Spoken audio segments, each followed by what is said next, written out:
when I think about the energy transition and where the big opportunities in the future lie, I'm super excited about the idea of distributed energy, the idea that energy can now be generated cost effectively anywhere in the United States or in the world. And that opens up all sorts of possibilities of how we create and distribute and share and collaborate with energy.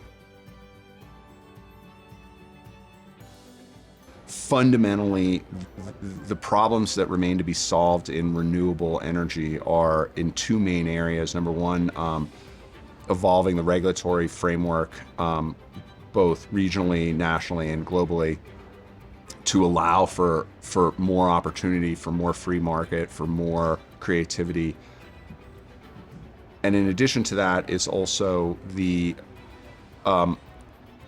ability to evolve the fintech component of renewables, where there's a tremendous amount of opportunity for innovation in finance and how we finance and how we pay for renewable energy and the infrastructure that needs to be built. You can't do that without great technology. And so when we look at, well, how do we manage risk? How do we manage capital? How do we deploy that capital? How do we make sure that that capital comes back with a fair risk-adjusted rate of return? All of that requires technology, and I think that's really where the opportunity over the next few years lies. King is uniquely positioned to take advantage of some of the macro trends, particularly around the opportunity to use software in renewables and fintech in renewables, because we've built a company that has two core competencies. Number one is how do we invent new innovative underwriting strategies for the renewable space that allows us to open up opportunities that today are unavailable. Today, most sources of capital just want a creditworthy off-taker. They basically want to build a big solar system for Google. But if you're not Google, then it gets much, much harder.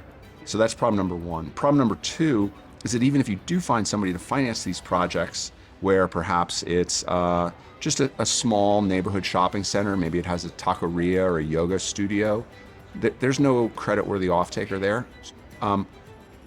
Even if you do find somebody to pay for the system, all you did was buy yourself 20 years of servicing headache. And you can't do that at scale without great software. That's what my team does well.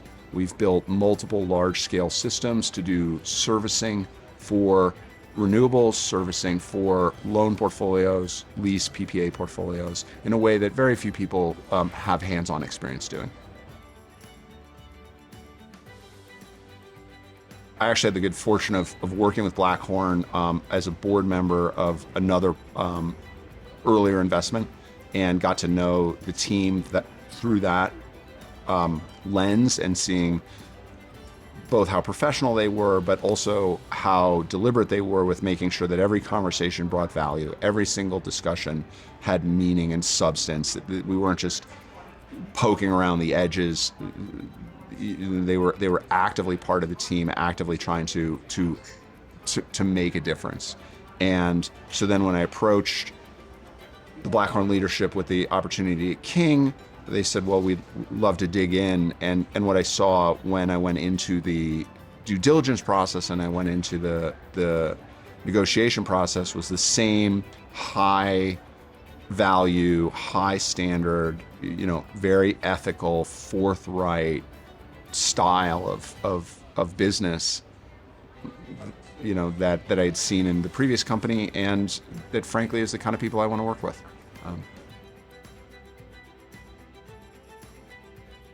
The impact that I hope that King has over the next decade is both to build a world-class company that creates terrific shareholder value, first and foremost. And I think we can do that by working hard to be the category-defining leader in the multi-tenant commercial C&I solar space.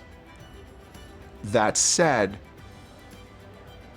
the energy sector is so enormous that if we inspire other organizations to be created and to fast follow and to become competitors, I'm okay with that.